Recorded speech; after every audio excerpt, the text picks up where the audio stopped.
Hi, everybody. Happy Wednesday. I hope you are doing as well as can be expected under these circumstances.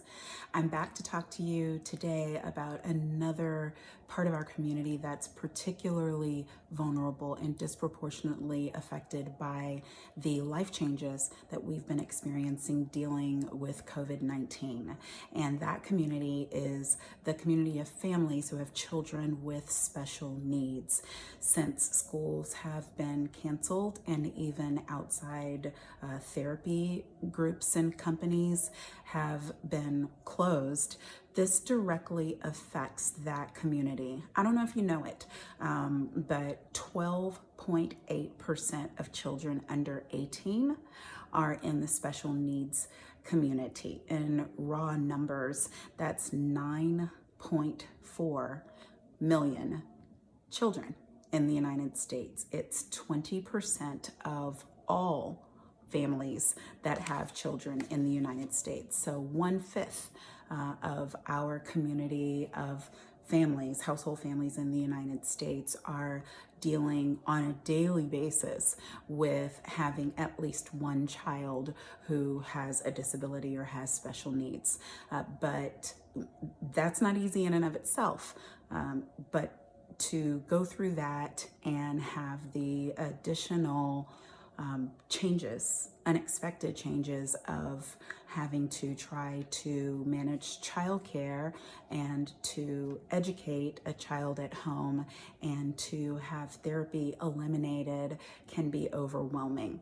If you've been following me for any amount of time, you know that my household, my family is one of that 20% of families in the United States that has a child with special needs. My oldest son is on the autism spectrum.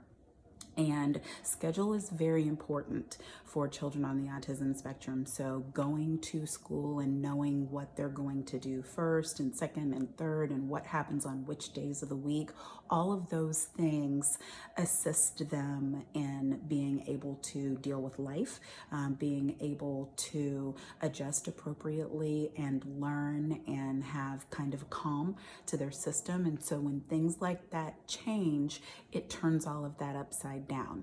Now, our school system ended up closing. The governor declared it on one day and it happened the next day. So we got sent home with this. Like, this packet is, and we're in one of the best school systems in the United States, but this little packet of here's how to help your child through it and we'll get back to you when we have more information is all we got, like with things for different age groups where you can do reading and try to do math and things like that with your child.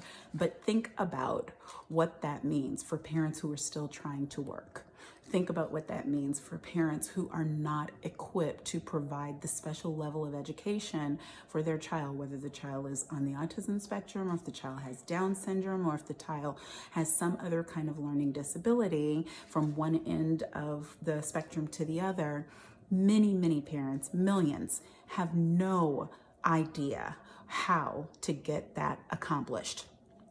And the other thing that's happening is therapy providers, because our child gets therapy in school, but we also provide therapy, additional therapy, speech therapy, occupational therapy outside of school. And they're closing for safety and they are switching to teletherapy. That sounds great, doesn't it? But what do you need for teletherapy? One, you need access to Wi-Fi.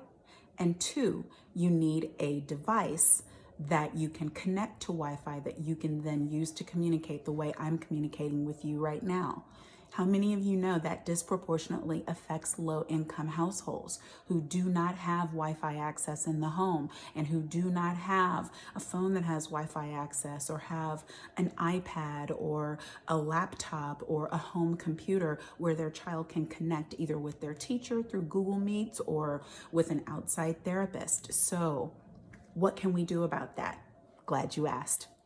Comcast right now is offering 60 days free for new customers who qualify in low-income household or for customers who are already on their Internet Essentials program, which I think was like $9.95 a month, but is going to be free for the next 60 days. So if somebody has internet access, they can go to www.internetessentials.com in order to sign up for that program. But if they do not have internet access, I am sticking the number in my caption on this post, and you can share that phone number with people in your community, or share it with your church community, with other organizations you belong to, so that people can sign up and get this message, because many people depend on libraries to get Wi-Fi access, or they depend on Starbucks, and all of those places right now are in flux.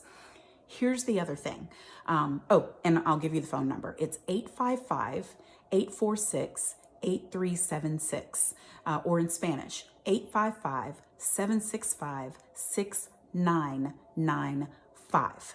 Okay, so that's a way that they can sign up. What's the second thing that you can do? If you've got an old iPad, if you've got an old iPhone, or any kind of phone that would work for Wi-Fi access, contact your local PTA, contact schools if schools are still open, even though the children aren't there. At many schools, the teachers are working and trying to get some e-learning preparation done. Contact civic organizations, Girls and Boys Club, and let them know that you have devices that you are willing to donate. Or if you know in your own neighborhood or community of children who have special needs who may not have the devices that they need in order to be able to do e-learning and teletherapy, you can do something about that.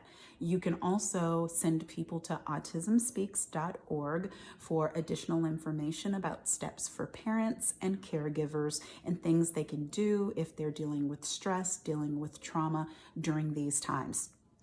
Finally, what I would say is parents can be overwhelmed in this environment, and they need your support. So if you have friends and family members who are dealing with these types of changes, or if you know of people in the community who you can just lend support to by calling, by encouraging them, by praying with them and for them, please do that now. Thank you so much for your support. I'm praying for all of us, and hope that you will share this message. Bye-bye.